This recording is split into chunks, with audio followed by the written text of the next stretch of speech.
नमस्कार दोस्तों, आपका हमारे YouTube चैनल पर स्वागत है। दोस्तों, आज हम आपको एक ऐसी जगह के बारे में बताने वाले हैं जहां समय काफ़ी धीरे से चलता है। यानी हमारी पृथ्वी की बाकी जगहों से उस स्थान की समय की गति काफ़ी धीमी है। दोस्तों, उस जगह का नाम सांग्रीला है, जिसे संबाला, सिद्धाश्रम और ज्ञानगंज के नाम से भी जाना जाता है। सांग्रीला भारत और तिब्बत के बीच कैलाश पर्वत की घाटियों में स्थित है। ये दुनिया की एकमात्र ऐसी जगह है जहां मौत या बीमारी जैसे किसी तरह के डर नहीं रह जाते। इस जगह की विशेषता ये है कि यहाँ समय अपना प्रभाव नहीं डालता। यानी अगर कोई इस जगह तक पहुँच जाता है तो उसकी उम्र बढ़ने की गति एकदम धीमी हो जाती है और वह अधिक समय तक युवा रह सकता है।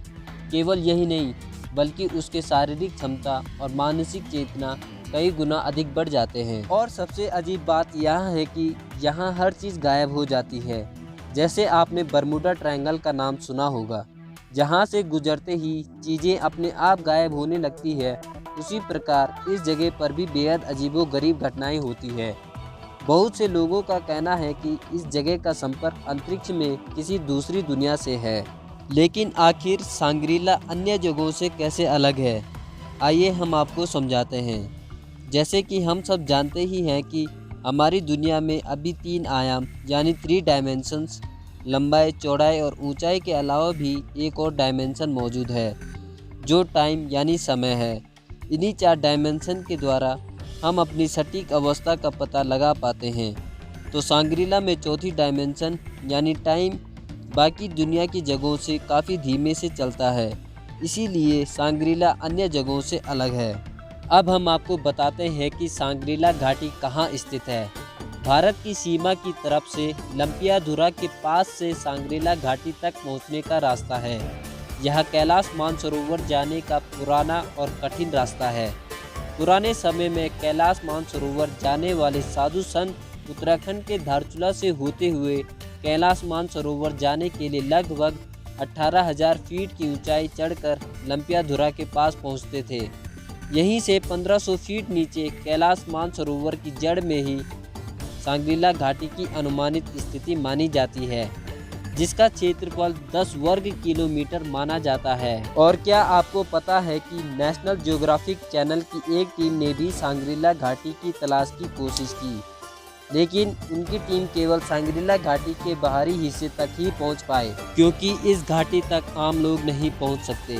माना जाता है कि इस घाटी में केवल सिद्ध योगी और महासंत साधु ही पहुंच सकते हैं, और इस घाटी को सिद्ध योगियों की अदृश्य नगरी भी मानी जाती है। अब आपके मन में सवाल आया होगा कि आखिर इस घाटी के बारे में दुनिया को कैसे पता चला होगा, जब यहाँ कोई पहुँच ही नहीं पाया। वैसे तो भारतीय और तिब्बती ग्रंथों में सांग्रीला का जिक्र बहुत पहले से आता है, लेकिन पश्चिमी दुनिया ने इसके बारे में सबसे पहले जेम्स हिल्टन की नोवेल द लॉस्ट होराइजन से जाना। इसमें सांग्रीला के बारे में पूरी जानकारी दे रखी है। असल में ये नोवेल सम्राट अकबर के ज़माने यानी 425 वर्ष पहले की गई एक यात्रा पर आधारित है, जो कि एक पुर्तगाली जेसुइट पादरी एंटोनियो एंड्रेट के अनुभवों पर आधारित है। एंटोनियो भारतीय योगियों और सन्यासियों के साथ सांग्रीला की यात्रा पर गए थे।